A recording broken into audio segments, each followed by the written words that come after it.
Hello and welcome to this week's episode of Mount Mindset, following on from the great episode that we had with Big Adam. We've got him back in here and we're going to discuss all things bodybuilding. We're going to go into the steroid cycles. We're going to go into what you should avoid, how much emphasis you should give, the two top tips over and above any steroid cycle that should be given precedent first and should be the basis and foundation of what you do. And we're going to go into the top three things that Adam wouldn't go without. We're going to go to the top three things it would avoid. We're going to call out some of the people that are projecting that they're doing a lot better than they are in the industry. We're going to call them out, and we're going to get into the nitty gritty of what a competing athlete would take on the drug front. So without further ado, let's dive right in. These people have so much self-importance that they think their opinion matters. Mm-hmm. So they then act righteous, calling out somebody when they've got skeletons in their closet. It rips my fucking knitting. Mm-hmm. I'll just be a decent. What happened to being decent? What happened to just being cool? And it seems to be like this whole clickbait is, let me proclaim my self-importance, let me stand on a pedestal of self-righteousness, and let me call out what I can see so that, you know, I create a bit of animosity. It fucking boils my piss. Sort of views, isn't it?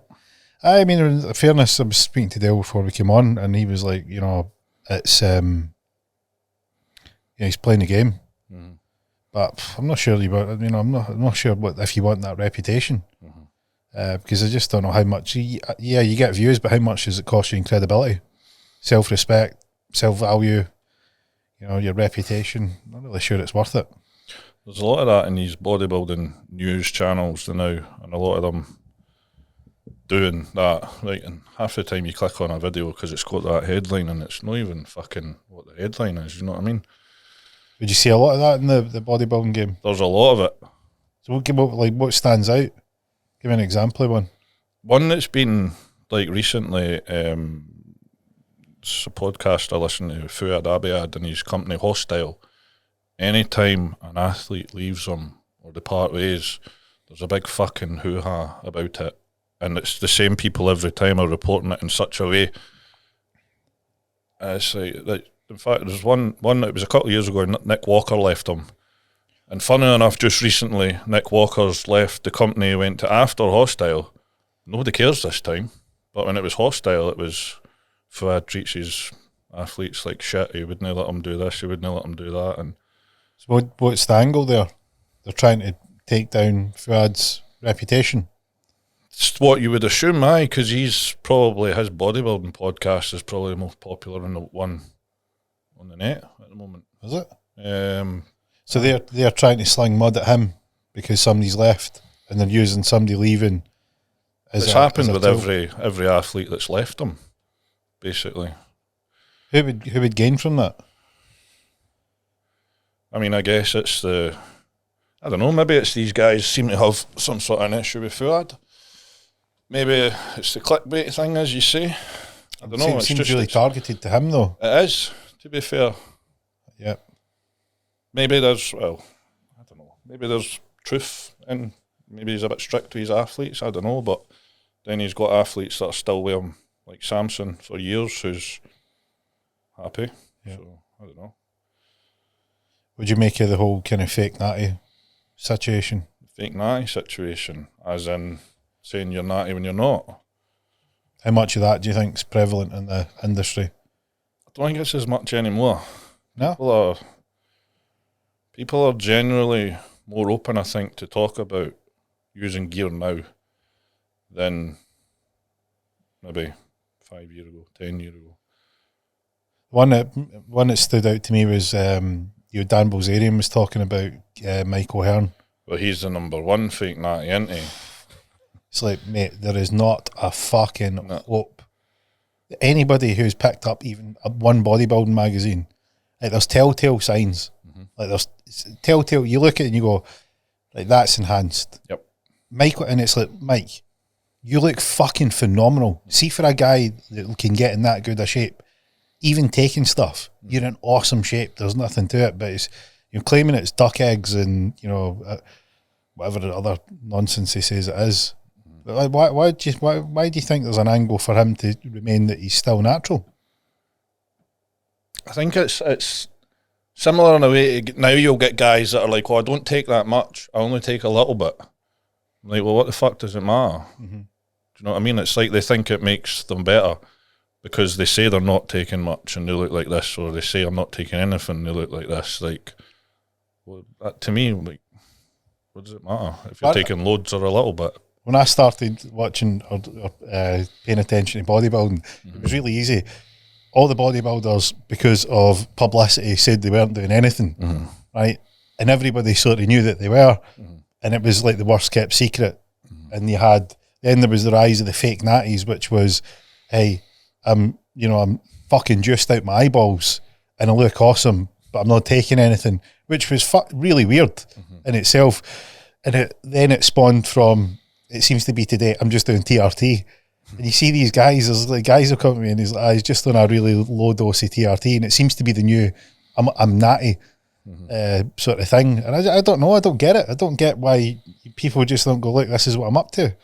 I'm the same as you. I don't get it either. I get there was a period where I think obviously a lot of people that were sponsored their contracts, they didn't want them to talk about gear, so I understand that. Well, I often thought it was maybe like, if they were getting life insurance or medical insurance or something. But I mean, one look at them. To be fair, I never tell my doctor I'm taking gear. I tell them I'm natty. I just think about that creatine and fucking test boosters out the office in the gym. You know what I mean? Have you ever been into the doctors and had the BMI chat? Aye, I remember it was funny enough. It was back when I got it was maybe 7 years ago that I got diagnosed with sleep apnea. And I went in for one of my, every time you went in the wagey and you done a little sleep fucking questionnaire. And she went, the last time your weight was logged, you were 12 stone. You're now 18 stone. I went, yeah, I started training that, eating my chicken and rice. The fake natty handbook. So it's like, I'll not tell the doctors, because the minute you tell a doctor, oh, you broke your ankle, that's because you're taking steroids. Stop taking steroids, it'll heal. And it's one of the weird conversations, because if you look at certainly the NHS is the biggest drug dealer in the world. They don't treat health problems. They sell drugs to handle symptoms. It's a weird sort of situation that they'll point the finger at anyone for enhancing their health and fitness.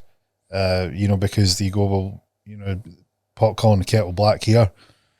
Especially after recent events in the last few years or so, where they were, telling porky pies about trust the science and things of that nature. So what do you make? So do you think the fake natty thing's sort of moving away? I don't think it's as prevalent as it was. As I say, it's more moved to, as you say, people saying I'm only on TRT, or it's called like TRT plus now, where they add a wee bit of Primo on top of their test. And is that a thing? Aye, I've not heard that one. I'm on a cruise, but they're running test Primo, a little bit of Mast and maybe some Anavars. Like, you're not on a cruise, that's a cycle. Well, cruising, cruising was new to me. Like it was a word that I'm like, what's cruising? Yeah. So for everybody that doesn't know what cruising is, like, can you explain what that would mean? Basically, the idea behind a cruise was you drop down to a level of test which would mimic your natural levels. The problem is nobody does that. They'll cruise on typically 200, 250 milligram, which is still way above where you would be naturally. Right, so you're saying that you would initially go on a proper cycle, proper steroid cycle. Then when that finished, you would lower it down, and the idea would be you would mimic it, but you have this, how are they lowering it down enough? And that part afterwards is called cruising. How is that different to what was normally done? Well, obviously you used to, you would come off and you would do a PCT where you got your natural test working again. So for everybody that doesn't know what a PCT is, post-cycle therapy. So you come off the cycle, you're taking supplements to get your natural levels to kick back in. Yeah. You come off all the stuff, and the idea is that you're getting yourself back to baseline. So you go all the way up when you go on, and then you're going to come down, but not your hormones haven't kicked in yet, because your body still thinks there's way too much. And what you're trying to do is get it to kick back in so that you get back to baseline levels, and your body's back where it was before you started. Basically, yeah. But the problem with that was then that they then decided that with all the going up and down, by the time that you came back up to like a natural level, you were ready to go back on, and all you've done is make yourself super sensitive, and then you go back on, and you've done more damage that was good, and then the idea was that it's safer to carry on running a lower dose of test, which was supposed to be like a TRT level. Mm-hmm. As I say, it's grown arms and legs from then, and nobody does an actual TRT level. And now people are doing like TRT plus with extras on top, because they just say as long as I get my health markers back in range, it's fine. How are they measuring their health markers? Getting their bloods done, looking at their LDL, HDL, their kidney function, liver function, etc. But you'll get guys that can run a full cycle and keep everything in range. So is that really enough? Like, personally, I think you need to give your body a break. Mm-hmm. How do you find your body reacts after you give it a break? It's shit for a while. Shit? Like, what's shit about it? You feel like shit. Just the feeling? Or well, obviously you come back down and your test drops, you crash a bit. Even running a cruise dose of 200, I'll still crash. What is describe what crashing's like? You'll feel tired, libido drops, strength will take a hit a little bit, maybe not too much, and your look will soften up a little bit, and you'll feel smaller and flatter and softer, which is why nobody wants to do the break, and they want to add these other things in that stop them feeling this crash. Do you think it's necessary to go through that? The crash? Do you think the benefits of coming off and going through it outweigh the cruising and your... Well, I don't come off. The break. I'll cruise as well. I don't do like a TRT plus. I'll drop down onto like 150, 200 milligrams every 10 days. Right. Which I think your body needs somewhat of a break. I don't come off in PCT because say that does more damage than it does good. Yeah, well, we'll come back to what that looks like. I wanted to hear what your doctor chat was about the BMI. Did she tell you you were obese?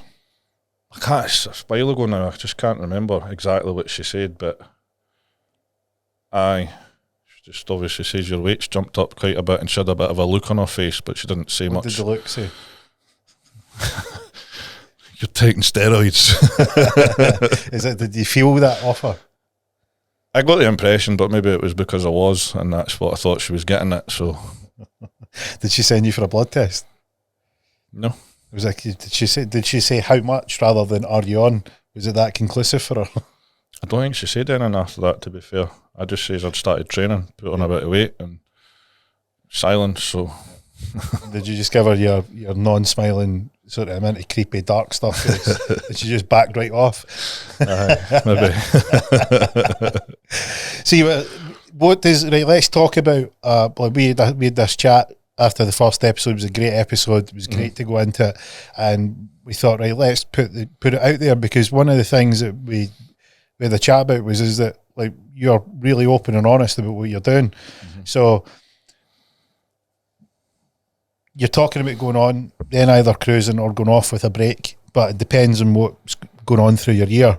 So let's start from at the beginning, what that might look like, and we'll talk about what you would typically do at the beginning. So how are you going to plan out? See, you've got 12 months, you've got these shows lined up. What do you do at the start? What's your regime? How do you plan it out? Well, if you're looking at coming from a show, you're probably going to work backwards from when your expected show is. So, as I said to you last time, the prep's typically about 20 weeks. So, the 20 weeks prep phase, I'll be on cycle for those 20 weeks. Before that, I like to come off. Before I start a prep, I like to have a period, obviously, where I've had no gear, I've been on a cruise. When you say off, you mean you're cruising, you're bringing it down to natural levels, but you're taking some testosterone to mimic your natural levels. It'll be higher than natural, but... How much higher? Well, it's person dependent. To actually find out your natural level, you would need to run bloods along your test and adjust to suit. But I'll typically just run between 150 to 200 milligrams every 10 days. And is that higher than normal then? It would put me higher than a natural level, yeah. So you'll be cruising in, and then you'll start your cycle. So when you say your prep, what your prep is: diet, nutrition, training, and your gear cycle. Aye, well, obviously my diet is consistent pretty much throughout. So at the start of the prep phase is when we start to look pulling off the fat. So food will start coming down. Yep. Cardio will go in, and we start shredding the fat off. So. And what would you say that, I mean, like, what would you say is the ratio of, like, if you were to weight, what results you get? Let's just take the number 100. Mm-hmm. So 100 being, right, you're going to strip the fat off, show off the size, diet down, maintain as much muscle, and hopefully put some on over that 20-week period. Like, what weight is food, cardio, and the gear usage? How much out of 100 are each of those parts? Like, if you were to divide up the weighting, what gets you the results, what would you say they are?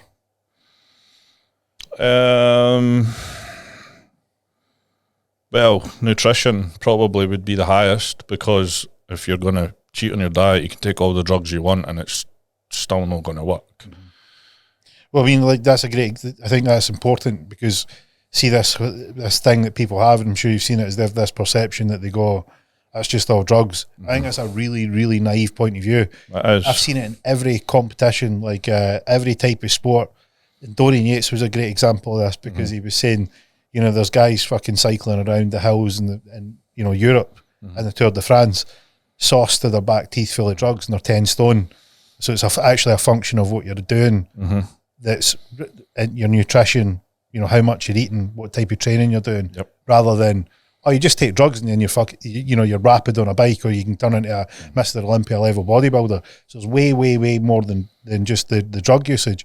So nutrition is the biggest chunk of that. What would you say, 50%, 60%, more or less?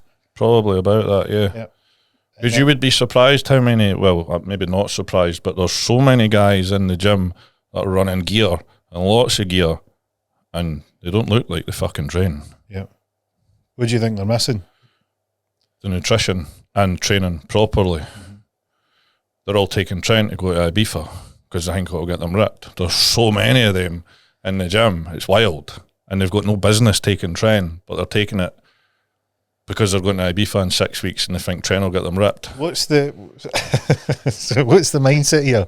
What are you seeing? Right, so they've got a holiday booked, and they're going to take the strongest sort of anabolic that there is, which should not be fucking taken lightly. No.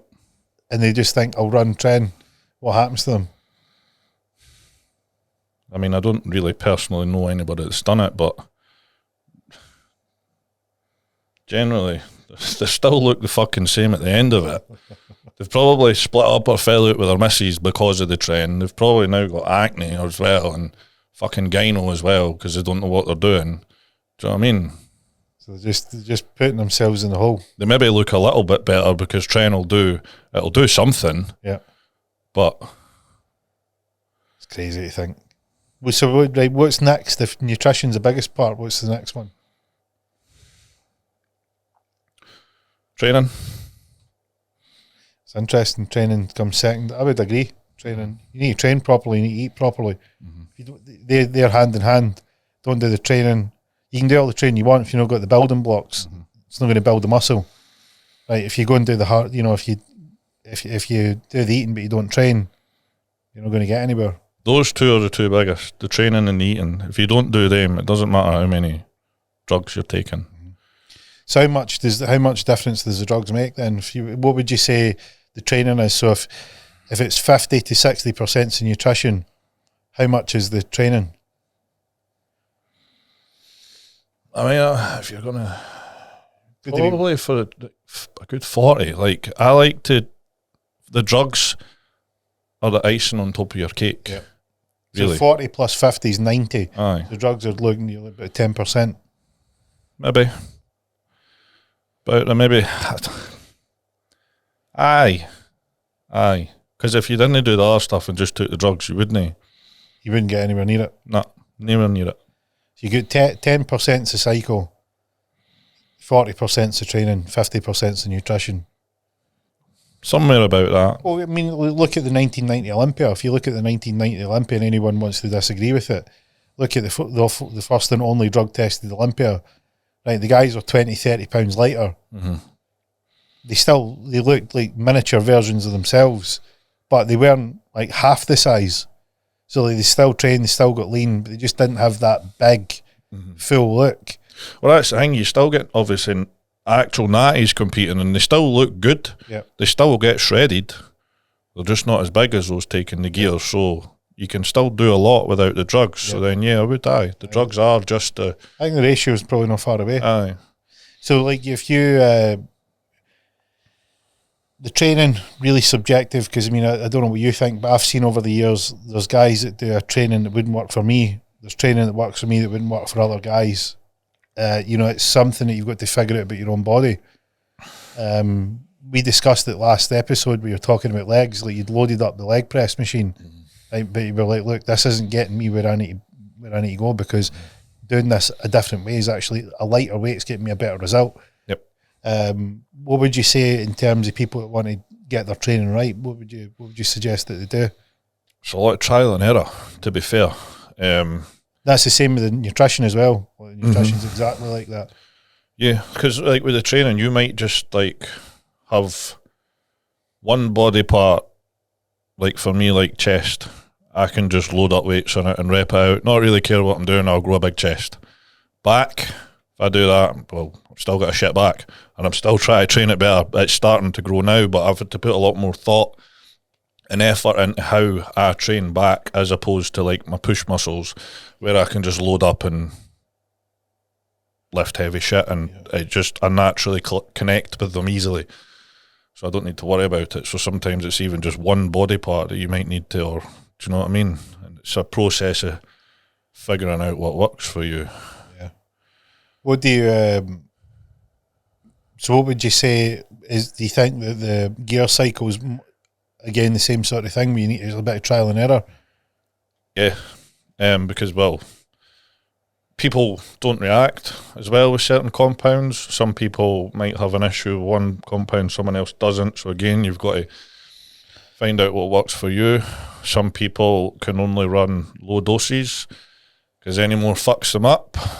Other people can run loads and be sound, and you could run their bloods and you wouldn't even know they were running gear.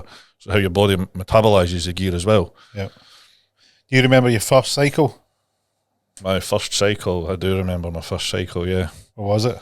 It was test E only, which it was back when I done the doors, and a guy I worked with on the doors, he brought me back this supposed pharma test from Turkey, I think. I'm not entirely sure it was, but... You're not entirely sure? What was the clues? There's only one. This is a long time ago, to be fair, but I just remember it was when I was at college doing my apprenticeship back then. I started my apprenticeship quite late, so I was still like 23 or 24 when I was at college. I remember getting up off my seat and nearly passed out. I don't know if it was the gear, but that was the only thing at the time that was different to anything else. I don't know, I didn't feel great. And obviously I've ran tests since then, and so it was probably some fake Turkey shit that he got me. But did you think it was just your blood pressure or something went up, or? I don't know, I just remember standing up and I felt really funny, and I was like, I'm going to hit the deck in a minute, but then it passed. So obviously I just carried on taking it. You ran test E, what sort of results did you get? Not as much as I would have expected, which is again leads me to think it was possibly, like, there's a lot of fake stuff coming out of Turkey, even in the pharmacies. Right. So you're actually better just buying the underground shit. Yeah. Aye. So underground shit, for anybody that doesn't know what that means, what's underground shit? It's like underground illegal labs that are making gear. To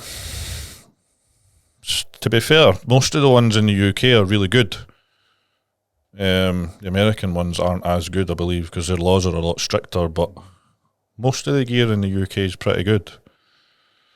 It's a weird situation, that, isn't it? Like, you would think that, well, I remember looking at back in the day, that was like the 90s era, and they were trying to figure out why that was a pinnacle of bodybuilding. And the sort of idea that they threw about then is that people were getting pharmaceutical gear, because that was really all it was about. So they would go to Europe where it was easily and readily available. Guys would fly it back over, and they were taking the pharmaceutical stuff that they would get.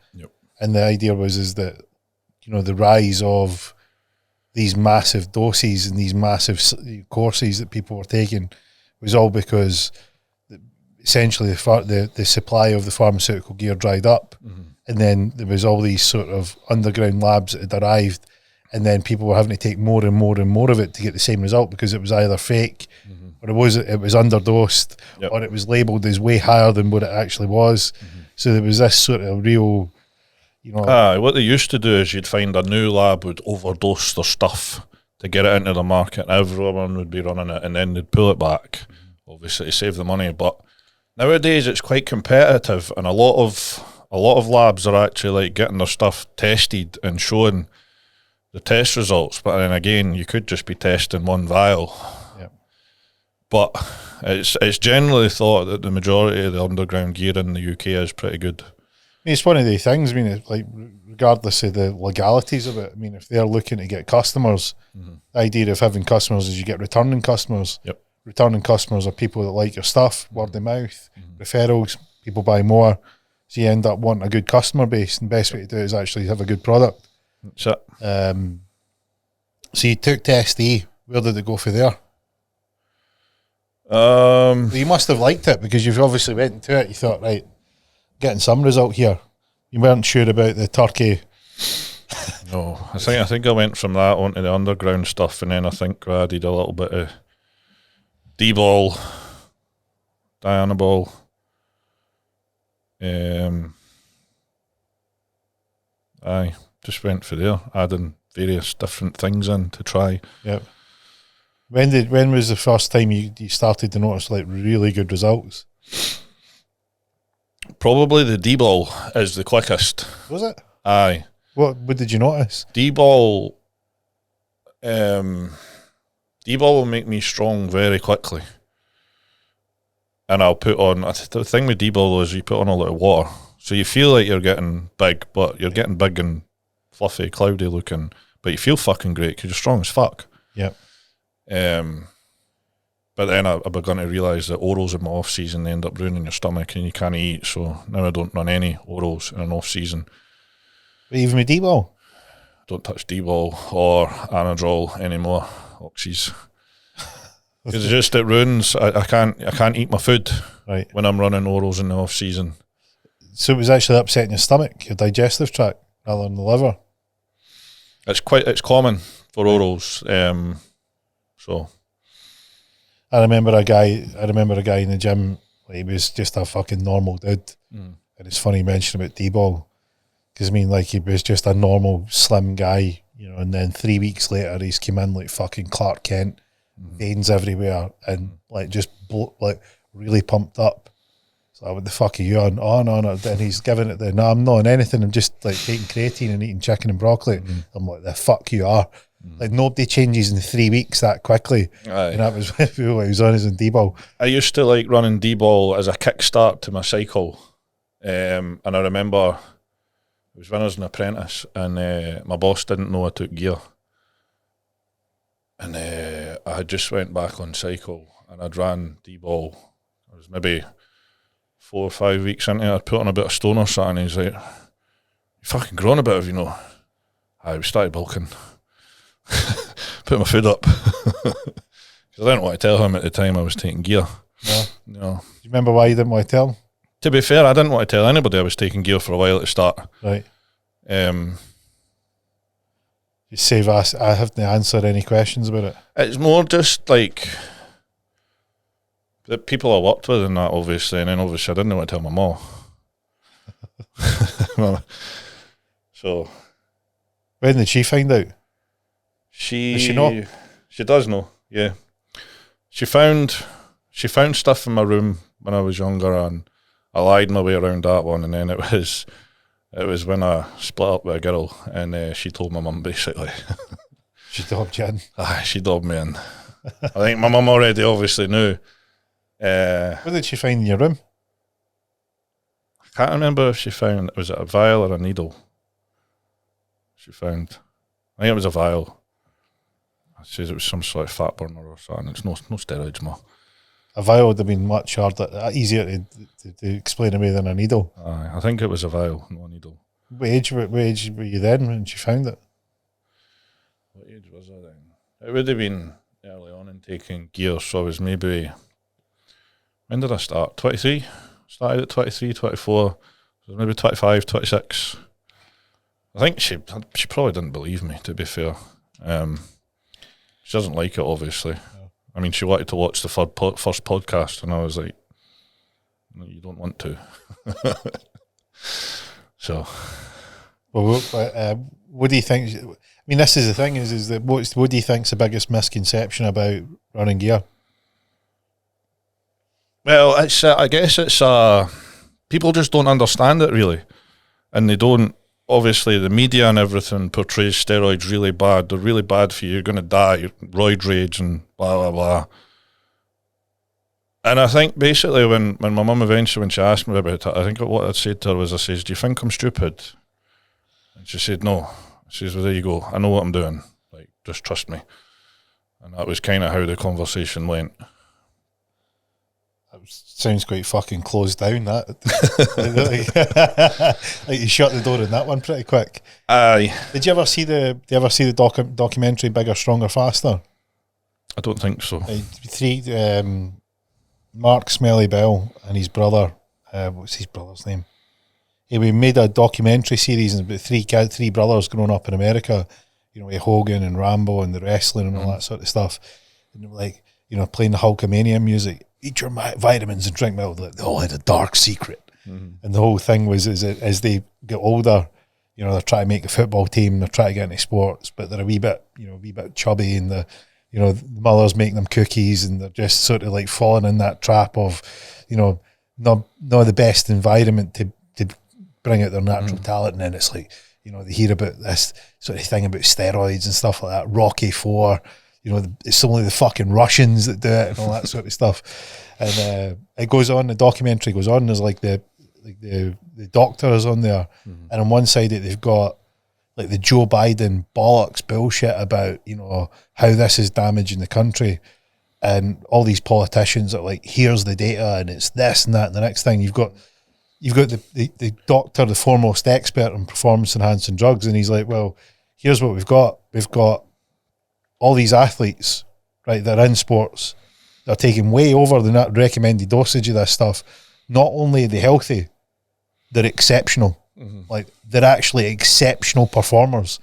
Like, they're the best in the world. It's not even that it's making them bad or making them unhealthy. It's making them even better and even more healthy than they are. And you've got the media's portraying like, oh, people are going to kill themselves and roid rage and all that sort of stuff. And the doctor's going like this. We've got a village full of them. None of that, it's not happening to any of them. Yep. And then it cuts to the US team doctor. So this guy had been appointed to make sure that the athletes were, clean and all that sort of stuff. And he says, very, very quickly, I realised that my job wasn't to make sure the athletes were clean. My job was to make sure that athletes arrived clean at the games. And that was Olympic team doctor. And he was like, it was basically covering up all this sort of usage, because they were saying this is the performance enhancing drugs.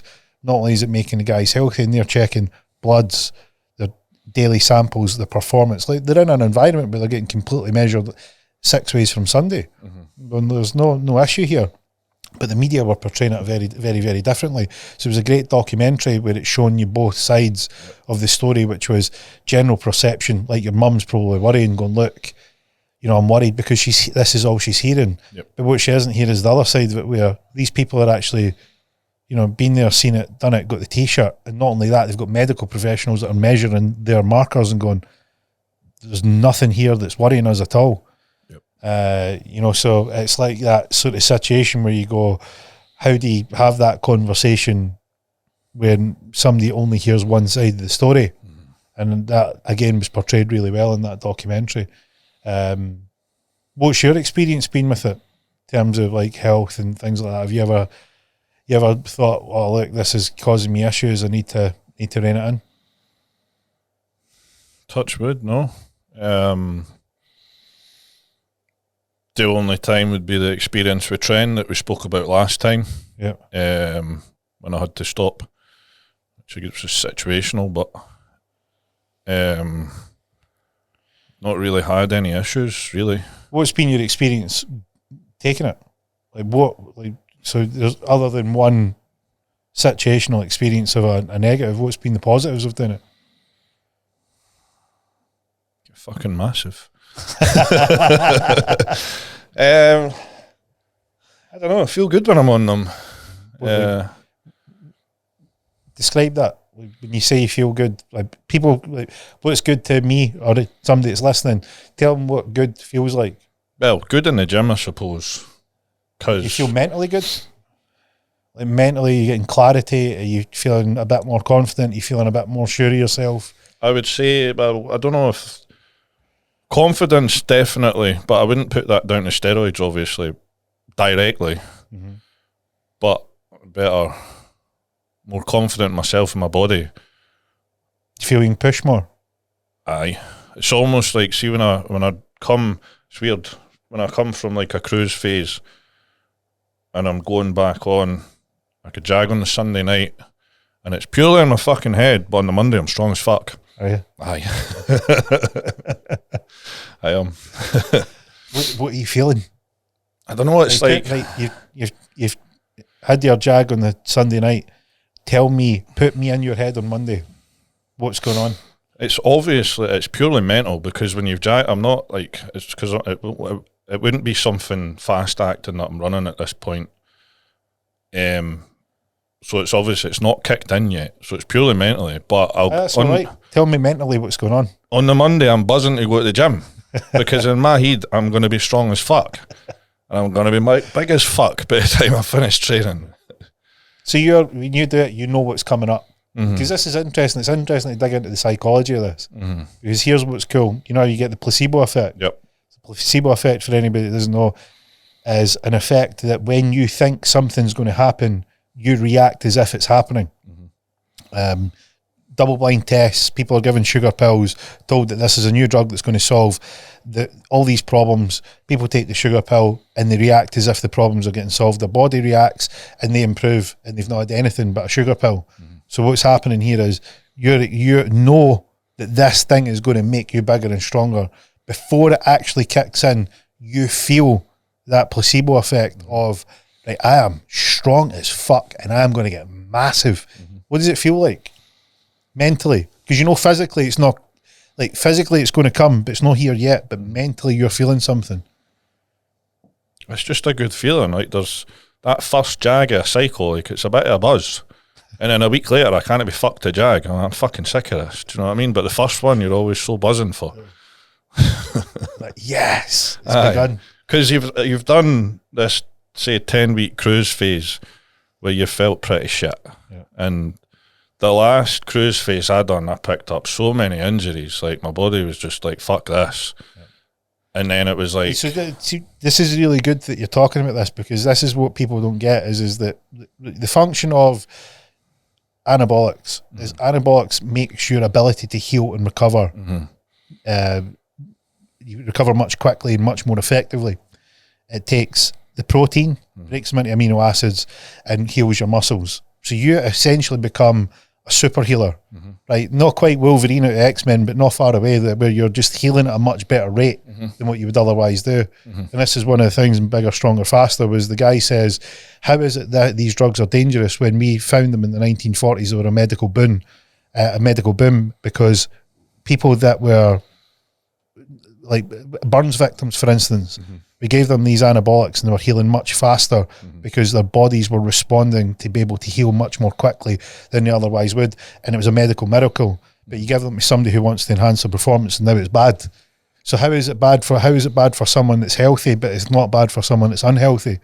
You know, it can only be one or the other. And this is what you're saying is that when you take these anabolics, you notice that you are going to recover much more quickly. You feel strong, which then brings on the confidence, that brings on the excitement, that brings on the, you know what comes next.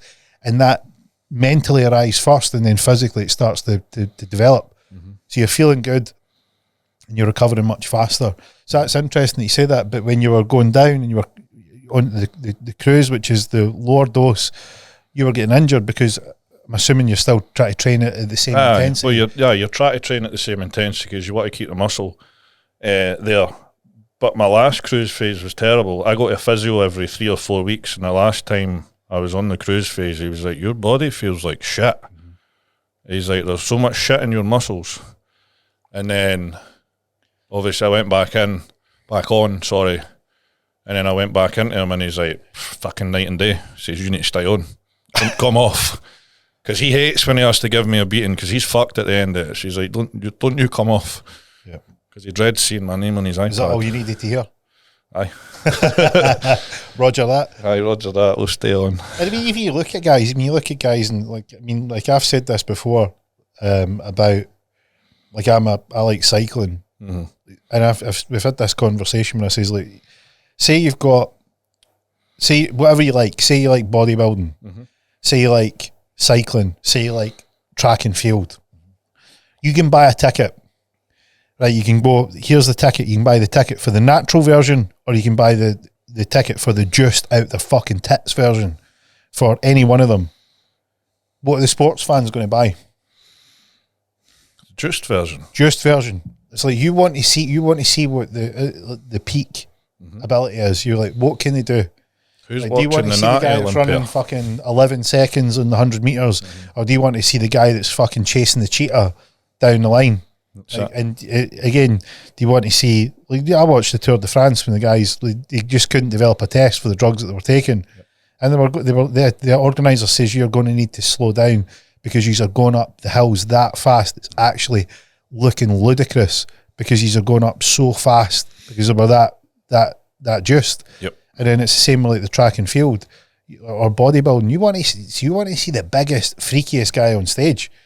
You're not really there to go and be like, oh yeah, guy's in good shape. You want to see these like unbelievable specimens. Yep. If you take a bit of just them, and they're doing it within reason, fair enough.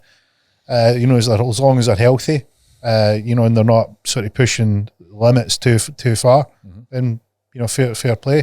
And I think the sports fans want to see it. Because you just look at like Barry Bonds, all these athletes like Lance Armstrong, Barry Bonds. You look at Mr. Olympia. The big thing in Mr. Olympia is the Open. You look at the Open, it's like, yeah, the classic's good, nice look. Guys are all still doing stuff. Same with the 212. You just go, look, who's the big dudes? Who's the big freaky dudes? Especially being at a bodybuilding, show. Like, you see some of these guys and like, wow, because they're impressive. And I think deep down the fans want it. I think deep down they do. Well, who's really watching the natural bodybuilding shows? Again, it's not to criticise natural bodybuilding. I mean, it's good that they're doing it. And it's great that it's genuine and their heart's in the right place. And if you do want to do it naturally, it's great that there's a place to do it. But if you put a natural guy, a natural bodybuilder next to a enhanced bodybuilder, like they're so far apart in terms of that wow factor. Which is a shame for the natural guys because obviously that's their niche. But look, when you see somebody that's just got that extra 10% on them, you're like, whew, it's a sight to behold. Aye. So you pin on the Sunday night, you feel like the placebo effect's kicking in, you feel strong. What was the progression like in your cycles?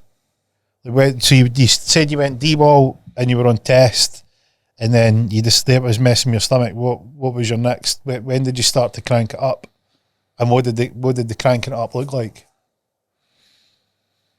I think it's more or less been a case of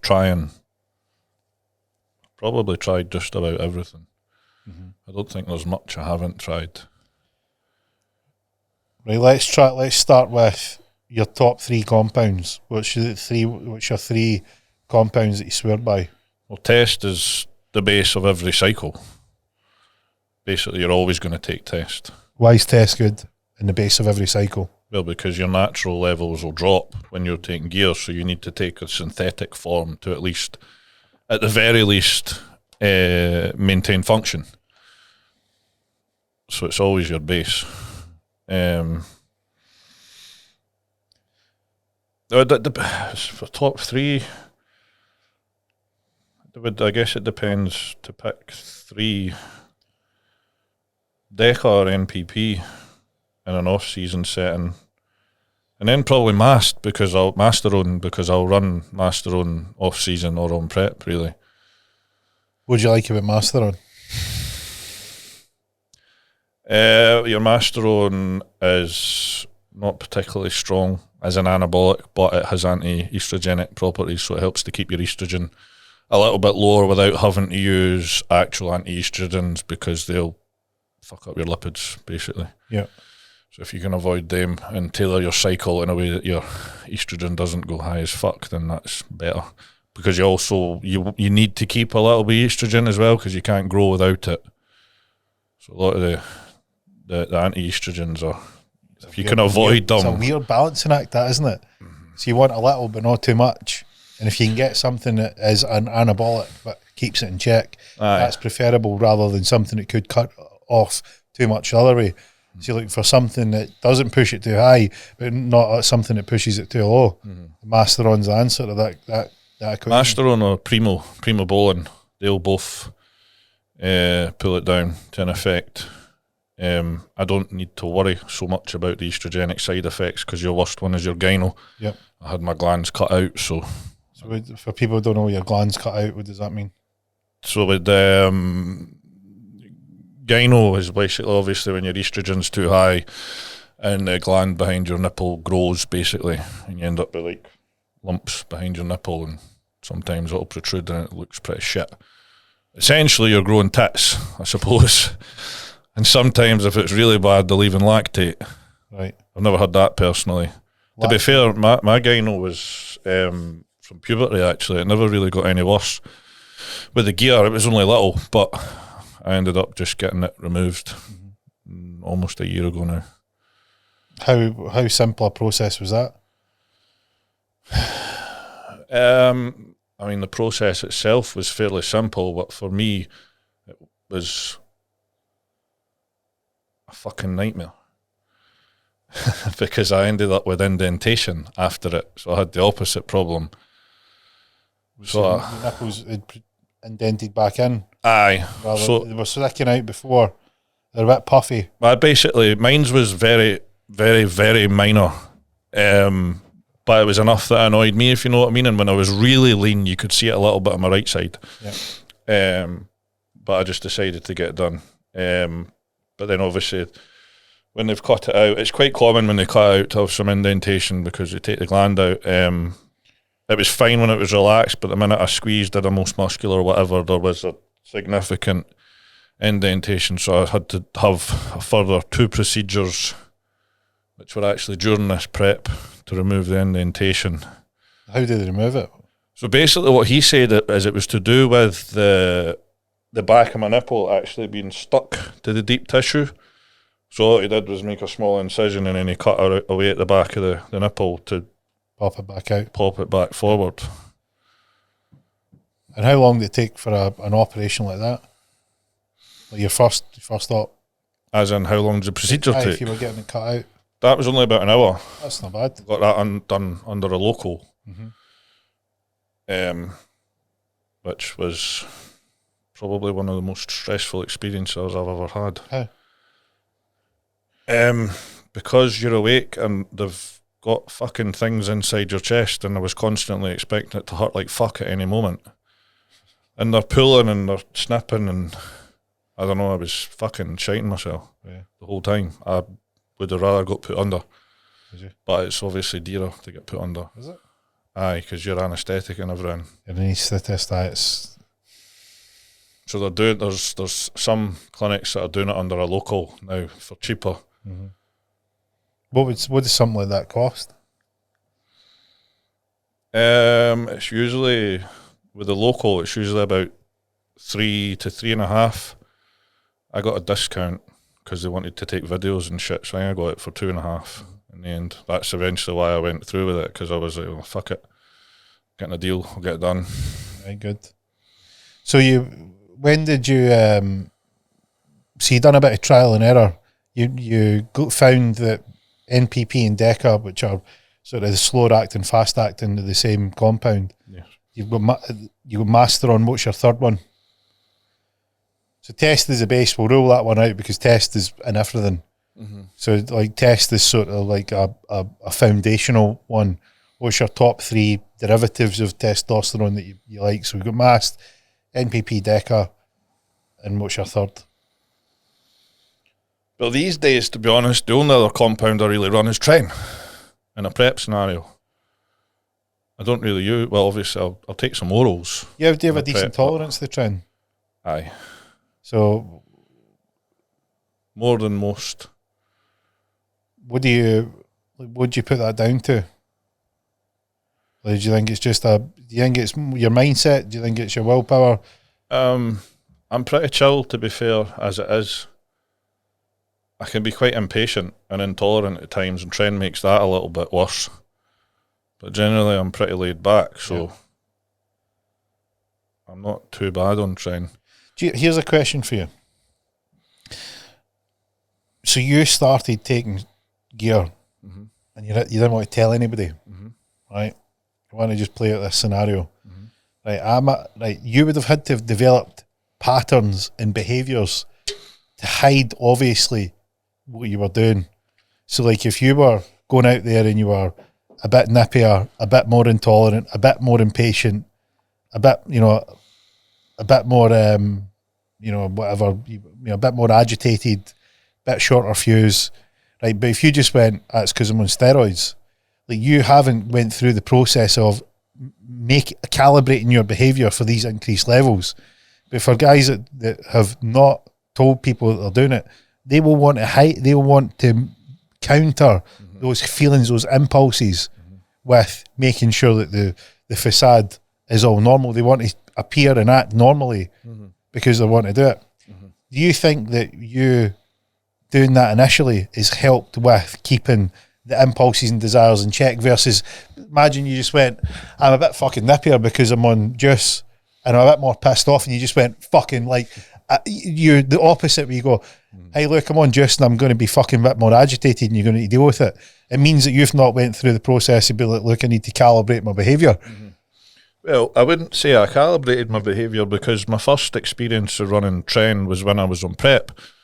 So I just I'm hungry, I'm tired. That's why I'm nippy. Mm-hmm. Which, to be fair, that's a large part of the issue with it, like, anyway. Like, I couldn't even say it's generally all tren, because when I'm taking tren, I'm fucking hungry, which makes me nippy as it is anyway. So it's like, which is it? And everybody, like my missus, when she was on her prep, she was nippy, but she wasn't taking tren. It's because she was hungry and she was tired. So we had a good conversation. Now you mention your missus, was you're talking about your prep. Mm-hmm. A good conversation before we came on air about like you finding your prep hard, and your missus done her first prep, and she made it look way easier than you felt it was when you do your prep. What did that shift in terms of your mindset? Going to make me say this now so she can hear it. Basically, as I said, yeah, she done her first prep and fucking smashed it and made it look easy. And I was kind of like, what the fuck? There's me struggling through my days on my other preps, fucking miserable. And she was sound. But I'm like, I've done it time and time again, so why can't it be that easy for me? And that, to be fair, I think has made a difference to this prep. It's been a lot easier. What's switched in your mindset? Can't let her handle it better than me.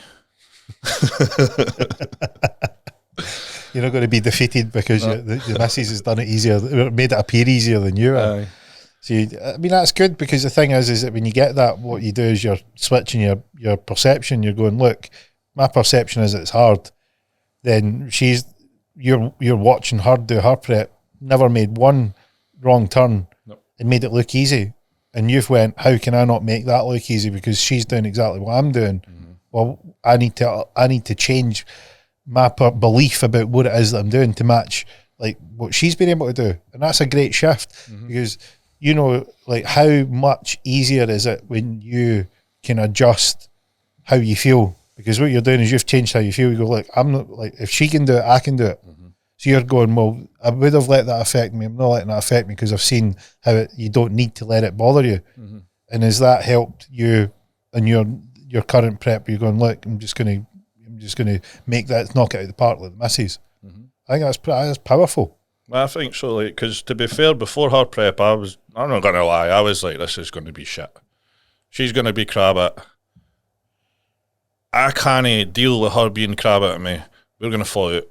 Yeah. Because, like, I've not got the tolerance when it starts. I'm just like, fuck off.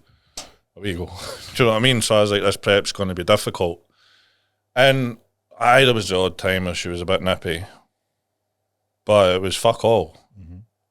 So now I'm like, I still have the thoughts where I'm like, why are you fucking sitting looking at me right now? Do you know what I mean? Sometimes you just get, I don't know, it's weird, that you'll get annoyed. Like, why are you looking at me right now? What's the look? Why are you talking to me? Sometimes when you're in a prep phase, it's like you just want to be left the fuck alone. And sometimes I'll have those thoughts, but the difference in my head now is I just like, I know I'm being unreasonable. And so it's easier to deal with. What's the chat that you have internally? Because, I mean, this is the internal chat. Aye. Like, this is the internal voice that you're talking with here. What's it sound like? I just basically know that I'm getting annoyed unreasonably at nothing.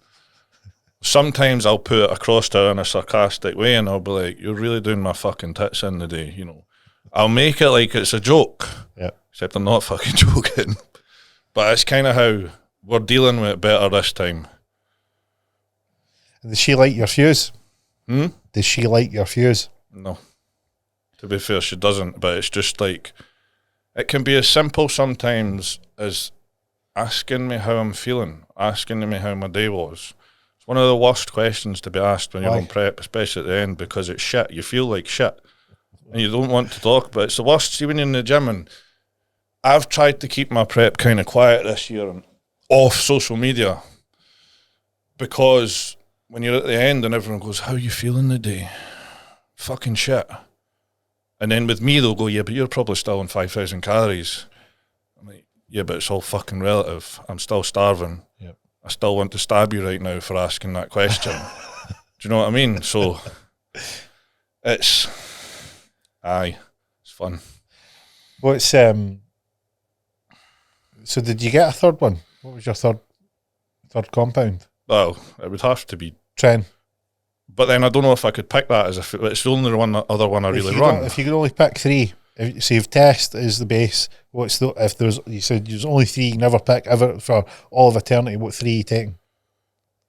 It would probably be then test, NPP and mast. No, test is your base. Right. So you get test plus three. Well, it would be you go to Gearland, pick and mix, right? It says you'll get test included. What three are you taking off the shelf? The NPP, the mast, and the trend then. What about, what's the three that you've tried that were just dog shit, just blown out of proportion, harsh, horrible, over promoted, just you didn't agree with them? The biggest one I don't get is primo bowling. I don't know, it seems to be the thing at the moment, primo. And I tried it. And primo is very weak. So you've got to run quite a bit of primo. And it only comes in 100 milligram per mil, so it's a lot of injection volume. And I tried it and I was just like, I don't get this. I feel like mast does the same, if not better. And I'm not jagging fucking hunters it. Yeah. Primo is probably the one but the thing with primo as well is there's so much fake primo because it's really expensive in raw form. Mm-hmm. So a lot of primo is actually masked. So do you think you had the real stuff? You weren't conclusive on it? I don't know. Unsure. What's the next one? D-ball. D-ball? Because of what it done to your stomach? No, because I always found with D-ball, although I would put on loads of weight, I would get really strong, you'd never hold on to what you gained with D-ball. Most of it was water. So Yeah, I think you look puffy and you get that D-ball fluffy face, and it's I don't know. It's great if you just want to feel good in the gym and you want to feel big and full and strong. But in terms of making actual gains, I don't think it's much use. Especially if it's going to ruin your stomach and you can't eat. What about the third one? Third one. I can't really think of anything else I've ran that I don't rate, to be honest. To be harsh, overrated, didn't agree with you. You wouldn't do it again. Well, any side effects? Wouldn't do it again would be DMP. So what's DNP for people who don't know what it is? Rat poison. He's not kidding as well. It is. It's used as a fat burner, amongst other things like explosives, weed killer, rat poison. All things you should put in your body. It's incredibly effective as a fat burner. It will burn fat off you fucking rapidly, but it also the effective dose is extremely close to the dose that can kill you. And it'll make you feel like dog shit. What does it make you feel like? Just fucking, like, you'd be so fucking hot. Like, all the time. And if you had a meal that had higher, say, carbs in it, it was like someone was cooking you while you were eating it, because obviously it would start burning the carbs when you were eating it, and you were just sweating all the time. I only ran it once for 8 days, way back in 2017 or something. I'd done the British PCA, and I'd got stressed out and watered over. I had a shit show, and I'd done our British final in 2 weeks, and we were like, we need to run DMP to fucking sort this shit show out. So we did it for 8 days. And yeah, it's the only thing I would not run again. Well, actually, I forget Halo testing. I don't know which is worse. What happened when you took Halo testing? Turned me into the fucking devil. The devil? I fucking literally woke up a different person after taking it. What happened? I don't know. I hated everything and everybody. You look like that's your fucking default mode, though. Yeah, but that was like, I didn't even like my dog. That's when you know it's bad. Aye. The dog yawning fucking annoyed me. Aye. Like. And did you feel like that normally and just put up with it, and that removed the last sort of ability to put up with it? No, Halo made me, I would say, entirely something that I'm not. So really didn't agree with you? It made me feel really aggressive and like... Halo testing's, is it not like a powerlifting sort of preference? Generally, it's used more by strongmen in powerlifting before a competition, usually competition day, but some bodybuilders will use it in the last week or two before a show, because it supposedly has a tendency to harden you and dry you out and give you a little push through the end. I didn't find any of this. I just found it made me dislike fucking who I was on it. It's fucking grim. That's actually probably now that I remember, that's probably compound number one that I wouldn't run again. That's fucking crazy. I mean, it's the tablet version of like a Trembling. It's worse. I mean, it's funny that you're fine on Trembling and that this thing just does not agree with you at all. Like, we at the end of a prep or something. Yeah, aye. So I was at that nippy stage as it was, but it was literally like I took one and I woke up the next day. Did it put you off it completely? You're just like, nah, not again. Yeah. See it through? I saw it through to the end. Right. Don't get me wrong. If I thought it made a big difference to how I look, would I run it for 2 weeks? Yeah. But the feeling of how bad it made you feel versus the benefits that you got wasn't worth it. I didn't notice any benefits, only negatives. because I didn't even feel that is the absolute personification of something that's shite for you. No benefit and all downside. That's the thing, like I didn't even feel like I got that help in the gym, because while I was in the gym, everything just fucking annoyed me. That I didn't want to be there. The people that I trained with annoyed me. The people around me annoyed me. So I was like, I don't fucking want to be there. So I wasn't getting the performance benefit out of it either. I didn't think it changed the way my physique looked. So it was just, I literally had a conversation with my coach after. I says, we're not running that again. And he said, so number one was Halter testing. Absolutely. Number 2 was DNP. Yeah. And number 3 was Primo. Primo was overblown. But you weren't sure if it was the... It probably wasn't legit Primo. I couldn't say for sure. What would your advice be to someone that is definitely going, like, so we're not advising them to take steroids, but if they're going to do it and that they're sitting there and they're convinced that they're going to do it, like, what would be your top tips in terms of, like, right, look, you're going to do it, here's some sort of cautionary advice? You either need to learn about them yourself before you take them, so that you know what you're doing, what you need to do to avoid the side effects, or probably better is to get a coach who'll take care of that for you, and as you go, then you can learn from them, making sure you've got a good source. So don't just buy them on the internet, because they're probably fake.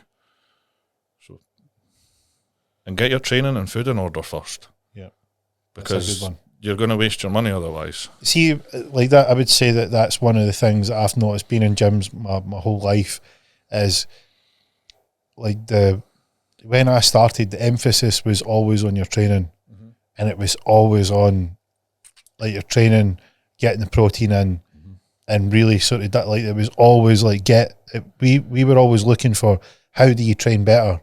Like, where can we get the better protein? I started, and it was the protein was essentially vanilla flavored sand. The protein powders, you were like, it was like if you put vanilla scoops in your local grit box and then mixed it with water and drank it, that was the texture of this stuff. And then you progressively were like trying to figure out, this creatine work and all that sort of stuff. And generally what would happen was that was the emphasis, and then there was a shift. I can't remember, but in maybe 2010, 2012, where it just became chemical warfare. Like, people were like, right, it's all about gear and all. You used to see there'd be the occasional guy that would he just thought it was all about how much drugs he could take, and you could see that it just wasn't going to end well.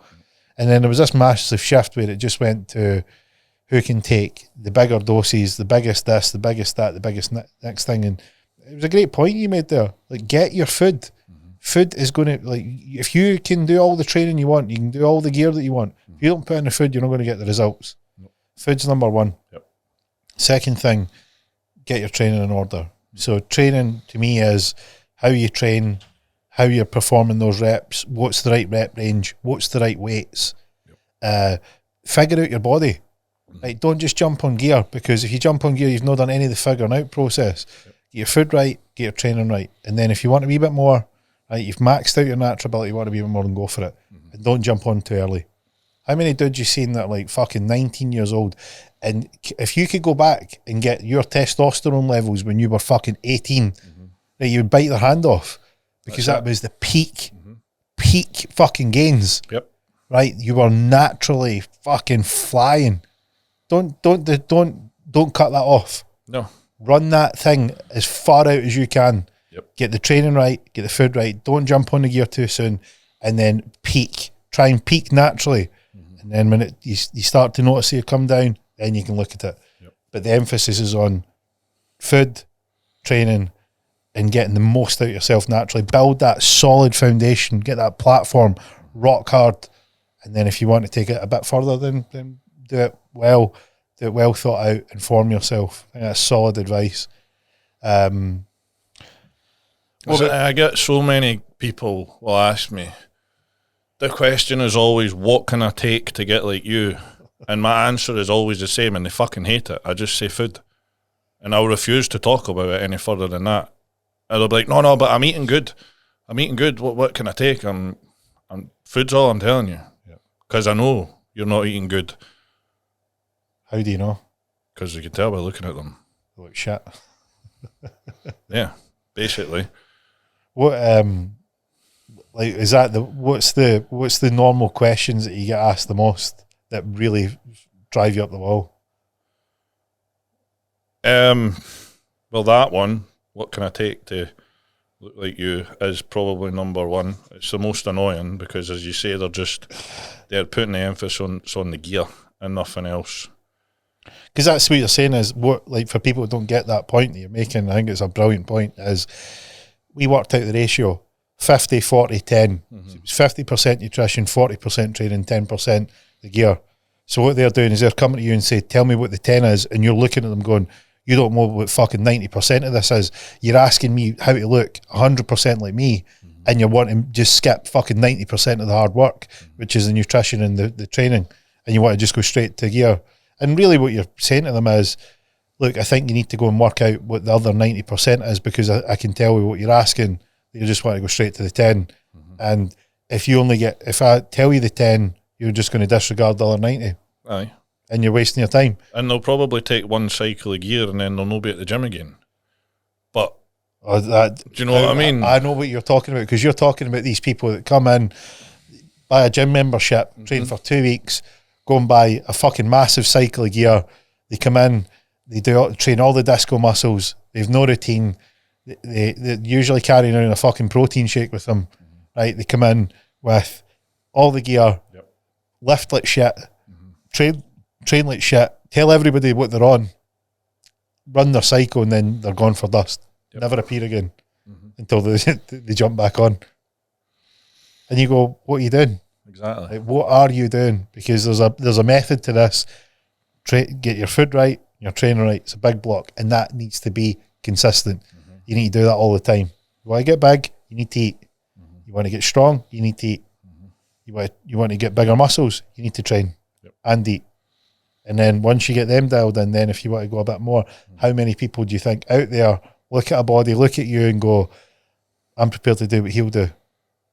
No, because they're just prepared to take the drugs and hope for the best. Yeah. Not realising the rest of it is realistically a 24/7 job. Like, sometimes I think I put more effort into bodybuilding than I do my fucking job. Like, not sometimes, I do. Because sometimes when I'm in prep, I go to work for like 11 till 3. Yeah. So I do put more into my bodybuilding. That's crazy, isn't it? At the latter stages of my prep. Yeah. I will do as little as I can at my work to just get by. What about this one, right? What can I take, but I'm not wanting to get too big? I'm not wanting to get as big as you. Aye. Good, you won't. I think it was Arnie that said that. Is that what he said? I'm sure it was people saying that they didn't want to be as big as him, and I'm sure that was his reply. Good, you won't be. Or I've got another one. What can I take to grow my legs? Aye. or they go, I don't want to inject though. What about some Anavar? Or just some D-ball? Like, but it doesn't really work just on its own. And like, I often think, what is somebody doing when they go, right? They'll look at you and they'll go, right, fucking, because you're a tall, big, broad guy, right? Really muscular, and you're like right now, you're lean for the listeners out there. Adam is a tall, muscular, tattooed, creepy looking motherfucker, dark and creepy in every way, and also like a fucking Bulgarian nightmare. Just some sort of fucking jacked up henchman that's going to come out and fucking fix your lights. If he chaps your door when you're feeling particularly vulnerable, you're going to go, what the fuck has been sent round to me? And if someone looks at you and they're like, right, what are they seeing? Is there a product that they go, oh yeah, that's the stuff that grows your legs? Like, what is, like, the stupidity and naivety of that? You just go, like, what are you talking about? Like, what are you on about? Like, do you think that there's like a test legs? Aye, you just pin it in your legs and your legs grow. That's it, mate. That's it. I don't want to look too hard. Like, do you think that there's a looking hard sort of ester chain? in there where you had to take this stuff and it actually makes you look more like a harder individual. Aye, train. It'll be seeping out you. Yeah. Hey, what about fucking toss bags in the industry? Let's fucking call out some It's full of them. It's full of them. Who comes, like Greg Duché does my tits in. He sounds like Kermit the Frog. He thinks he's fucking bigger than he is. Like he's a small frame dude. Like in fairness, he's done like well with what he's got, but his self-righteousness gets right on my fucking wick. That's just a fucking thing in the bodybuilding fitness industry. I think self-righteousness. He can ride a fucking bike. Full of them. He can ride a bike. I would fucking rip him apart on a bike. I'm bigger and stronger than he is, and I'm not as much a cunt as he is. So fuck him. Just in the air of calling people out. I'm not sure he would. There was a post that he replied to, and I replied to the same post that was Mark Smelly Bells, and he just fucking bombed. And it was about the Lance Armstrong era, and I like just about people talking about the drug usage. I was just saying, like at the time, I was like, he came out with some fucking pompous comment, just some wank bag way of coming back to like, yeah, let's make it about me. And I'd put on the post that was like, see anybody that thinks that this guy, this fucking outstanding athlete, it was all about drugs. All of these guys were just to the fucking gills. Like they had to go back 18 places to find somebody that was clean. And even at that, were they really clean, or were they just clean for that fucking race? And I was just like, this guy is a fucking out and out animal. I was just fine. So was everybody else. And he just performed better than everybody else. He was a bastard to people, which like it's kill or be killed in that sport. It's like that's sport. That's the way that it as ruthless as it needed to be. And it was just interesting where people were commenting saying that's all drugs. I'm like, I was like, you could take a fucking oil tanker full of as much shit, stick it in a needle, and chase you up a hill. You could not do what that guy's done. You could not get fucking near it because he's that good. So, and it's just that I just think that there's an air of that diminishing the hard work, the training, the nutrition, the thought process, that fucking mindset that you need to develop, the sacrifices you need to make, the pushing yourself, constantly trying to improve, constantly dealing with the pressures of it all. And I just think somebody coming up, well, it's all drugs. Just think it's a fucking really cunty way of putting it across. It's just the internet for you though, isn't it? It's like, you'll find it on probably nearly every professional bodybuilder post on Instagram. There'll be someone in there somewhere going, steroids, or well, he's got a tiny dick. Do you know what I mean? There'll be one on nearly every one of them because it's just they think it's funny sitting behind their fucking keyboard. As you think it's deep down, it's because their missus is looking at them going, that's a real man. Half of the time you click on the profile as well and it doesn't even look like a real profile. It's like somebody's set up this profile just to go and fucking post that, and you're like, why have you wasted your time doing that? Like, nobody cares. One that I enjoy is like Pal Dwyer, the strongman who calls out all these fucking like the comment section. I think I know who you mean. Aye, but the Irish boy, but he's always got the cap on. And he does a bit of the satire and he calls out the maggots in the comment section. I don't agree with all these ones, but there's the majority I'm sort of on board with. I think he's got a couple of them wrong, but most of them I like what he's done.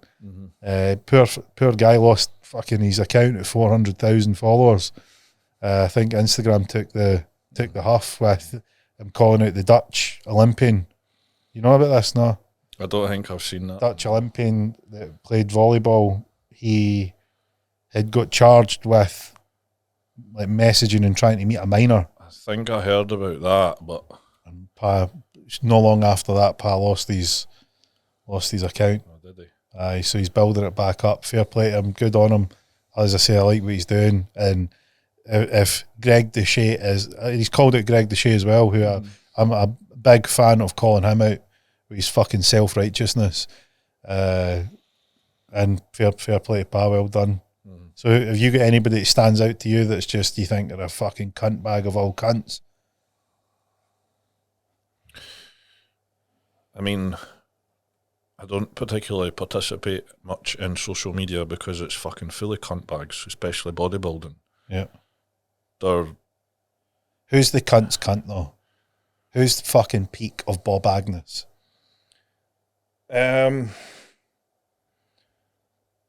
People that edit their photos. Oh yes. Oh yes. Like, there's like I just don't get it. Like, what are you achieving other than getting some likes?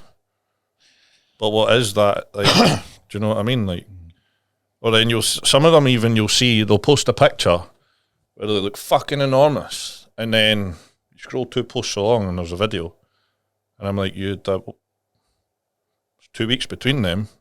You look fucking 5 stone bigger. Mm-hmm. Or the background's all fucking wonky. I'm like, or they blur it to try and hide the wonky lines. It's 90% of the time it's obvious. Some of them have got better at it, to be fair, but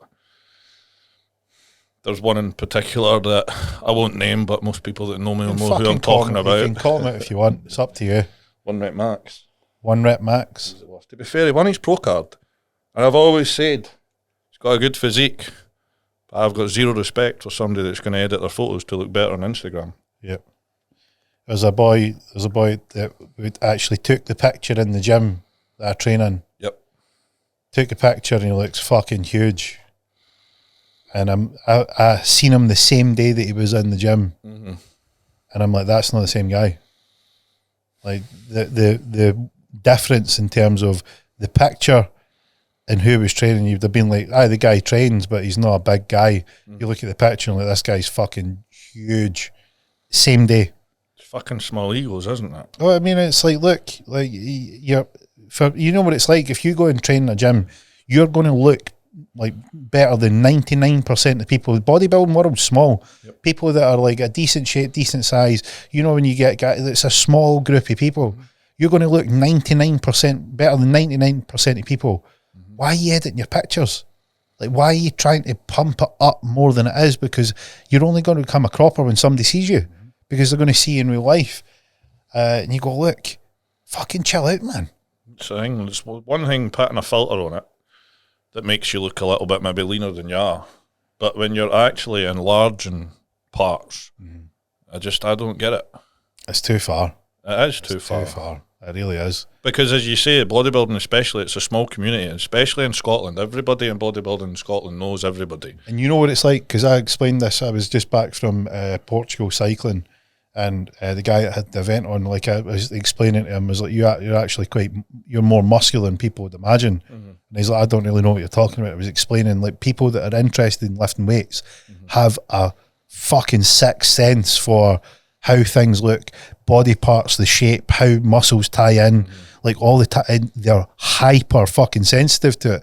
So I was explaining, like, when I'm talking to my son George, and we're talking about the tie-ins and looks and how the muscles go together and what looks lean, and like who has, you know, what's the difference between a long head and a short head bicep and all this sort of stuff. So you're hyper sensitive to it. So if the people that you're posting this for are the people that are in that sort of hypersensitive group, they're fucking going to know. They're going to know straight away. Go, that's fucking no you.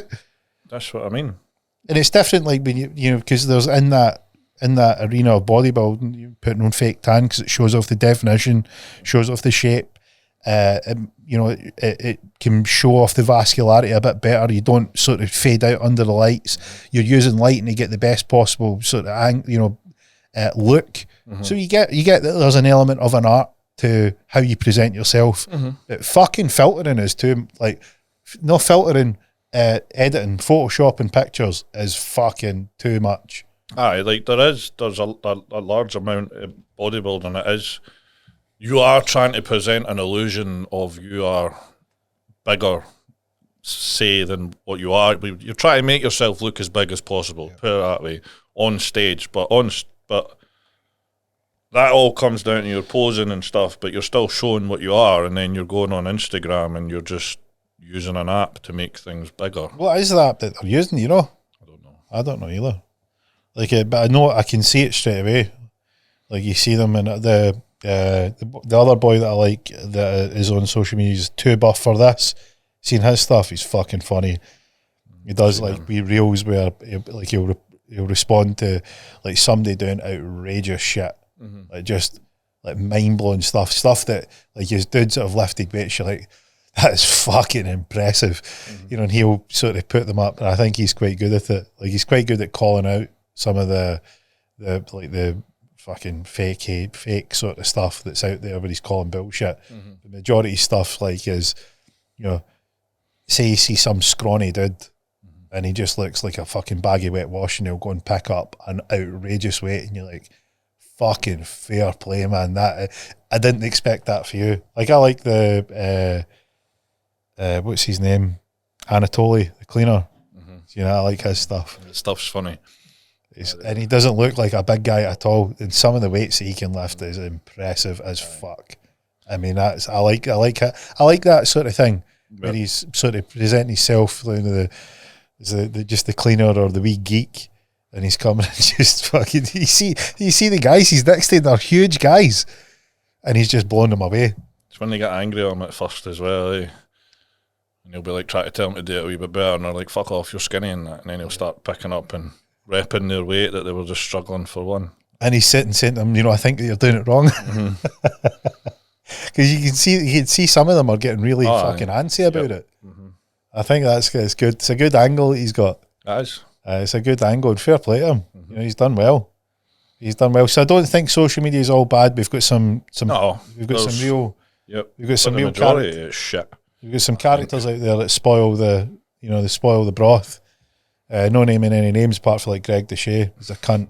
Sounds like Kermit the Frog. He's got a voice of a fucking 15-year-old girl, and he's as self-righteous as one. You know, at the best of times. What do you make of him? Greg Deshay, I can't actually think of who he is, to be honest. I know the name, but I can't put a face to it. You're lucky. You're lucky you've not seen any stuff. I probably have. I can't think. No, he's just a fucking. You know what to do, right? I'll fucking put. I will fund this endeavour. I want you to go and take halo testing, right, and watch some Greg Deshay. See, because what we'll do is we'll breach new levels of how much you hate everything. Aye. This guy can take you to depths that you never thought was possible. Sounds dangerous. He's a fucking cunt. It just gets right. And you know when you get somebody that just gets right, I'm probably, you know, just annoyed with him because he hits buttons that I never knew I had. I'm like, you're a fucking rat bag. I'm sure Pa Dyer called him out on something, and Pa done it really well. Like, he was like, you've basically said that this lassie needs medical help, and you're being a wanker to her, and there's nothing wrong with the lassie. She's in training, and you're taking this pompous approach. Greg had messaged Pa and says, look, you know, I need you to take the video down. You know, basically, I don't like a fucking dose of more medicine, because people were sending him hate and all that sort of stuff. And he's like, I need you to take the video down because I'm getting death threats and all this sort of stuff. And it's like, well, you're fucking in the public eye, you know, take your medicine. You're being a wanker to a girl who doesn't deserve it, and you took it upon yourself to be clickbaity, and somebody's fucking called you out, and you don't like it going the other way. No. So he tried to fucking worm out it. It's like, you're a fucking a fucking wank. It's usually the case with those people when it backfires on them, though, isn't it? They don't like it. He didn't like it being on the other side of it. And I thought you weren't giving two hoots about that lassie that you were sort of saying, you know, like, mate, you're not a doctor, you're not a medical professional, you're not fucking anything. You're doing this from a point of view of, you know, just a personality, a cunty personality at that, if I might add. And I thought, nah, I'm good on you, Pa. Wherever you are, good on you, calling him out. If you're anybody listening, go and follow Pa. He's got some good stuff. I like his humour. And he done a good job with that fucking Dutch Olympian as well. And fair play to him, because he set up a new account and just called the guy straight back out. Zero fucks given. And I thought, fair play to you, mate. Well done. Definitely. So I think we'll finish off with what your current cycle looks like, because everybody will want to ask, so we'll get them told. My current cycle. What's a current cycle look like for a competing sort of bodybuilder that's going for the top? Test, mast, train is my anabolics. You've got Anavar and Winstraw at the moment as well. In terms of fat burners, I have Cleanin. Just last week we've added T3 and T4. growth. I think that covers it. In terms of like drugs, I'm using L-carnitine as well, but that doesn't really. You were saying that works well at getting the fat off. L-carnitine's got loads of benefits, but the primary use I'm using it for is it causes your body to use fats as an energy source as opposed to like glycogen. And is that an injectable?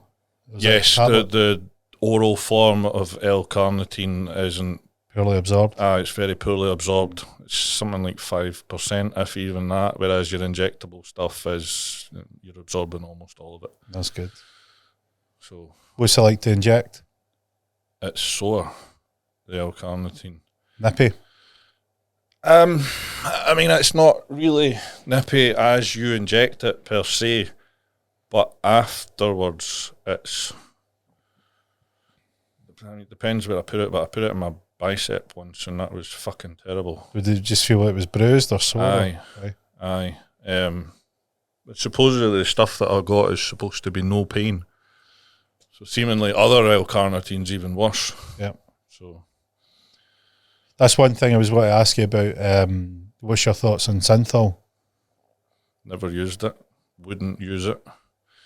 Obviously, there are pro bodybuilders who've used it. I don't agree with it. Yeah. Some people have obviously used it well. Some people have used it fucking terribly. So if people don't know, it's site injection oil that you inject into the muscle to expand it. So it stretches the fibres. Semi-permanent, stretches it out. You've probably seen fucking the people on the internet that have injected it. Like Greg Valentino. But he was a famous case. He was fucking out there. Those arms, they ended up getting infected. They were massive, weren't they? Aye. What got in his mind? He did say, he says it was attention. He just loved the attention. He was like, guys were mushing their girlfriend out the way, but like, what the fuck are you doing? He's like, just loved it, loved that thrill. But he definitely sounded like he was on a shitload of tren. Because he had that sort of, doolally fucking Looney Tune sort of approach that is a telltale sign that there's got to have been something there for what he done to get his arm, like, it must be a bit obsessive, I guess, to have went to that stage. Because surely at some point he went a bit far here. Do you know what I mean? It doesn't look fucking normal anymore. The line of, like, if you imagine that bodybuilders were looking for that, just that little bit of fill out to have that aesthetic look, there's a line that crosses where it starts to get like, this is cartoonishly ridiculous. That's what I mean. Yeah. And he was way past that line, like way, way, way beyond that line. And it was weird because I remember Dorian Yates doing he must have been doing commentary on a bodybuilding show. There was a guy called Ernie Taylor who had unbelievably overdeveloped triceps, and he had really, really poor calves. And Dorian's comment was, people are sort of suggesting that Ernie had put some sort of oil into his triceps to make them look that big, and in the very kind of English, off the cuff, sort of, mildly put way, Dorian's like, well, if people are suggesting that he's put this in his triceps, it's sort of defeated that when he should have put it in his calves, because if he put it in his calves, he'd look much bigger than he did. So I don't think his triceps are overdeveloped with synthol, because he would have done it in his calves to fill them out. But it's just one of the kind of strange things that people will do for that edge, and I think it's one of those things in moderation, if done well. Yeah, maybe that's got a place. For me, a purist, I'd be like, nah, just show us what you've got. I don't like it. Like, it's usually obvious you've done it as well. Like, there's a guy that's he's been called out by judges for using it in his back, etc. And it's got this obvious weird shape to it, where his lat's almost got almost a right angle as it comes in, where he's obviously putting something in it, but he'll flat out deny he's used anything. He's like, I've just got high lat insertions. And I'm like, yeah, so do I, but my lats don't go like almost at a fucking right angle. Like, So what was happening was that the lats popping out and then it's going almost square. Almost, aye, because it's there's clearly something going on. He flat out denies it, and I'm sure I've actually seen him use the same argument.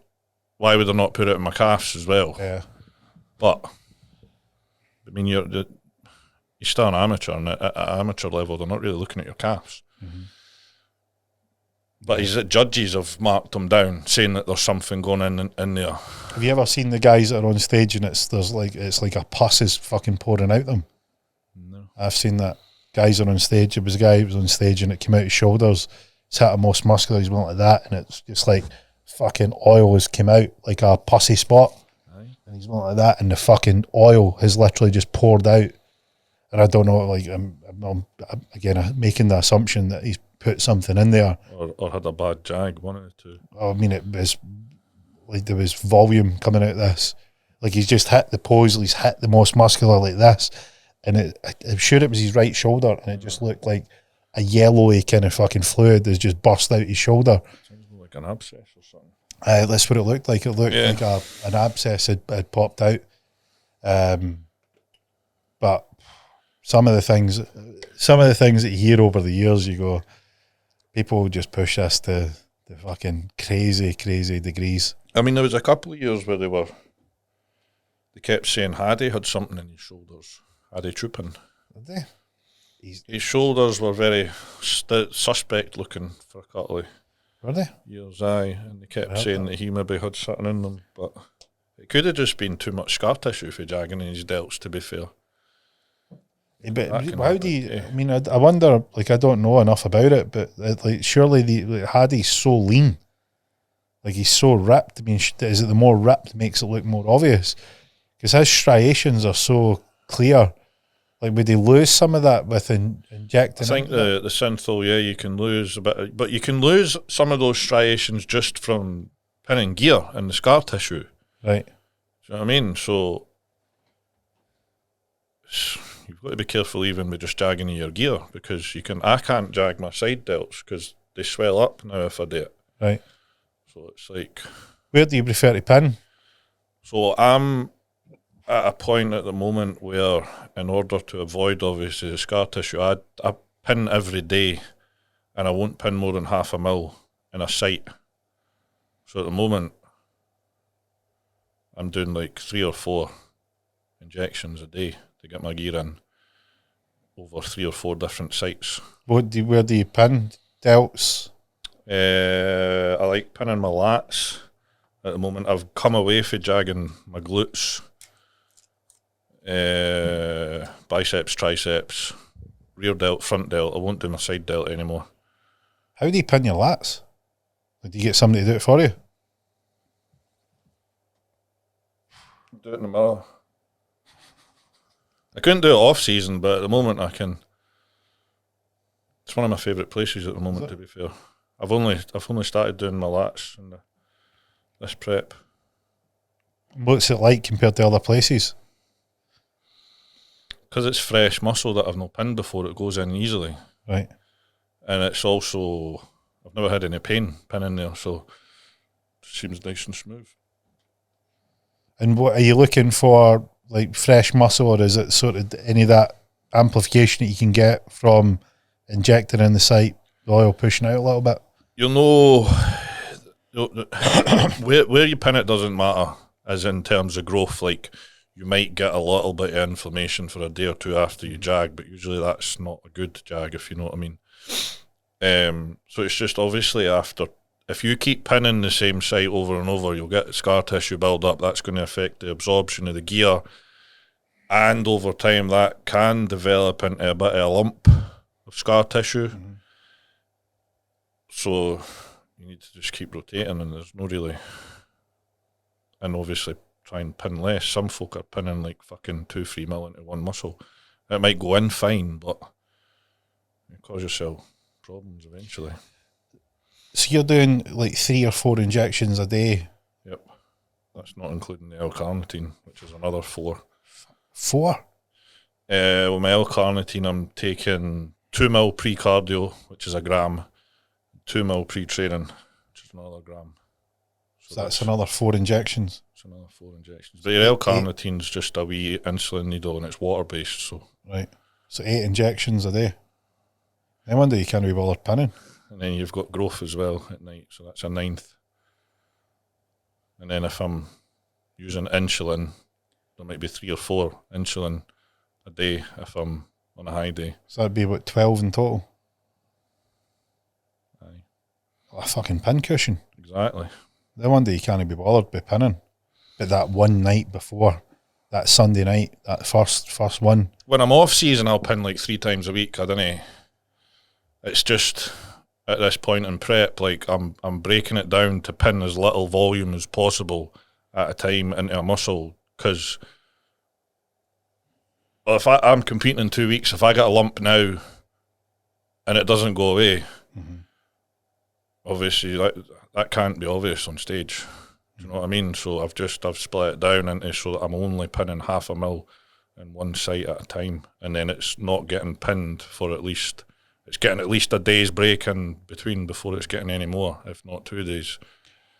So one last thing before we get wrapped up. What do you make of these fucking ludicrously large cycles that people punt about is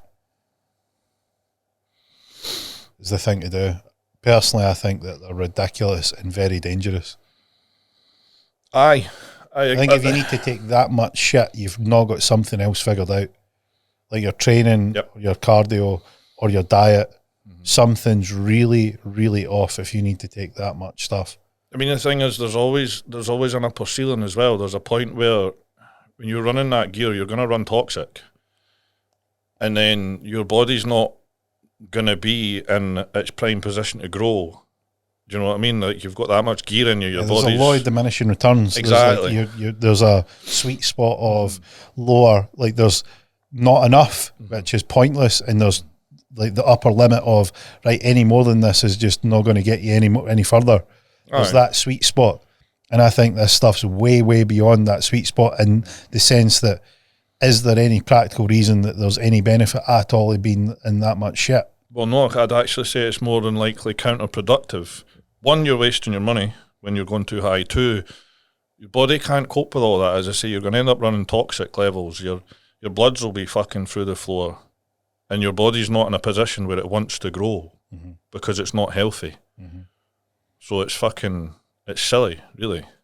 And what do you make of people that are coming out with, the Olympia guys are doing it? Is there justification for why they should run loads and loads of I think a lot of those fucking cycles that you see floating about for the Olympians, it's a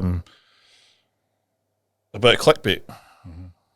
Because most of the time they're fucking wild, and they're probably not anything like what they're doing. These guys are just elite levels of genetics over us, that they'll take a little bit of gear and grow like fuck. Take fucking a quarter of what we take and grow fucking twice as much as we grow. Do you know what I mean? Because the body metabolizes the gear better. It doesn't get the same side effects as us. It's just...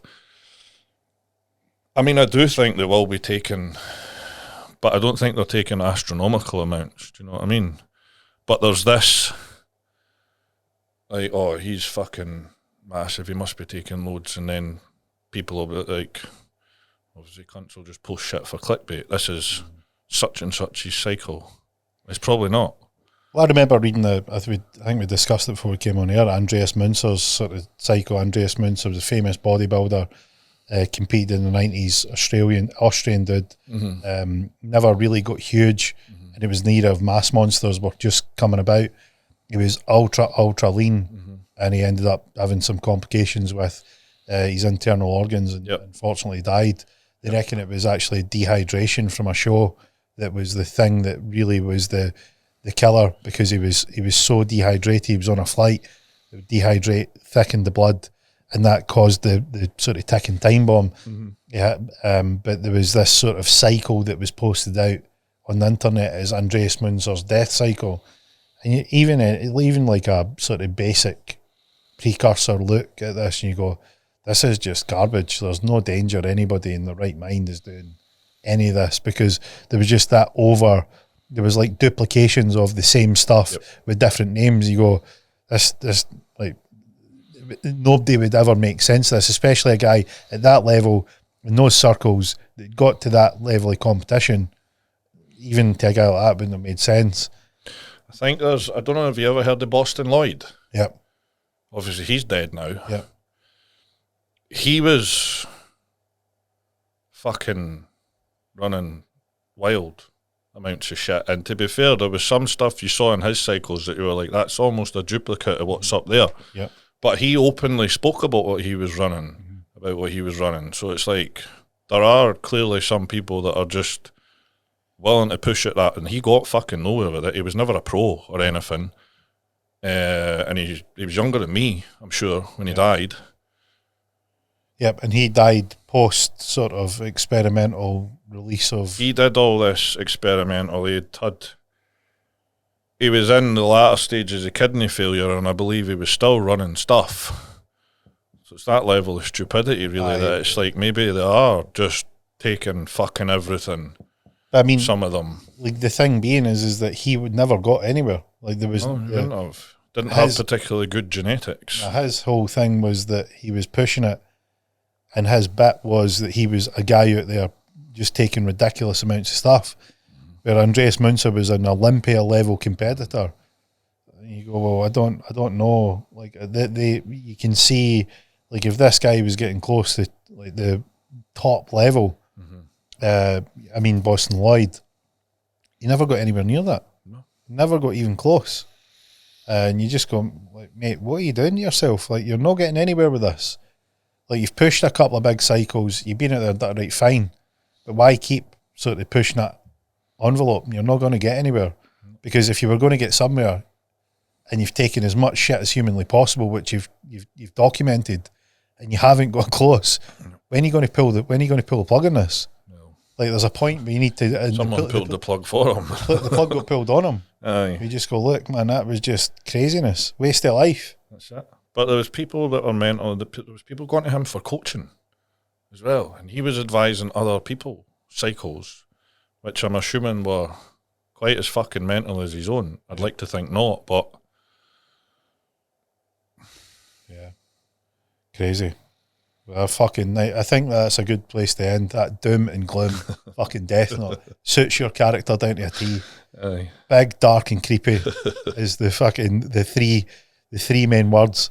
It's been a pleasure having you back on, and I think people will enjoy that no bullshit, no nonsense, just straight talk, calling out the nonsense, saying it how it is, and just saying, look, here's all the stuff that a competing bodybuilder does at the level that you've got to. So thanks for being as open and as straightforward and as honest. I think people appreciate that authenticity, that just straight black and white approach. I think that in this day and age, people need it. They need to hear that it's not just this over-glorified way. The biggest takeaway that I got from what you said was, look, dial in your food. Food will make you grow. Dial in your training. And then if you want to get on the juice, then, you know, if that's what you want to do it. And then figure it out. Take some time to figure it out. And if you're going to get somewhere with it, then push it, but push it sensibly. Don't just think that it's chemical warfare. And I think that is a great sort of way to go in. It's probably the reason that you're still healthy. It's probably the reason that you're climbing the ladder, because you're keeping your body in that sweet spot of being able to grow, being able to put it in the right environment to grow, and not getting caught up in the let's just take as much stuff as humanly possible. And I think that's a great lesson for anybody out there that does look at bodybuilding, or even is interested about bodybuilding, that wants to know where you need to be. And think that thing is, you're not taking anything that's outrageous compared to, like, that would be a standard sort of amount and cycle for what's been touted out there. I think it's anything crazy. There's way more crazy stuff out there. But the main emphasis was 50% food, 40% your training, the 10%'s the icing on the cake, the special sauce. Should you want to do it slowly, take your time, figure it out. If you don't know, if you don't teach yourself, then get a coach, get someone that's in the know. I think that's a strong sort of foundation to go from. Thanks for coming in while you're still in prep. Thanks for having me. And we got a couple of more smiles at you, which I think's fucking unheard of. Especially at 2 weeks out. Aye. 2 weeks out, a couple of smiles. I think we've done well. Yeah. Well, appreciate you coming back in, and it's been an absolute pleasure. So I hope you enjoyed this week's episode of Mountain Mindset with myself, Gio McNee, and Big Adam. If you want to follow his progress, then go and have a look. Special shout out to Heavy Duty Gymwear. We were repping all his stuff today. I weirdly donned a fucking vest with a competing 6'5" bodybuilder, such as putting yourself on a big hook. But it's the one that fitted me the best. So we had to do what needed to be done. If you want to check out the Heavy Duty Gymwear page, the link will be in the show notes. Give them a look. The stuff's pretty awesome. Myself and Adam are wearing that today.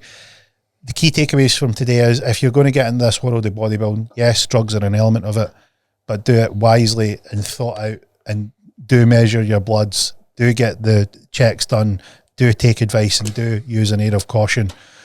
There's lots and lots of stuff out there that is touted as these big, huge cycles. What we learned from speaking to Adam today is that it's not all about drugs. It's mostly about your food and mostly about your training. And overall, it's about figuring out what's right for you. Don't do anything that's ridiculous or going to put you at health risk. Take your time. This thing's a long journey and a long process. And don't listen to all the clickbait stuff that's out there. We wish Adam all the best on his upcoming show. I'm sure he'll do extremely well. I've seen him in person, and he's on the path, and he's prepared to do what it takes, and he's building that reputation nicely with those foundations that we discussed today. So please follow us for the clips on all social media channels. If you like what you've seen here, give it a share. There's somebody out there that's interested in the world of bodybuilding. Come and follow along. But from me this week, that's a wrap.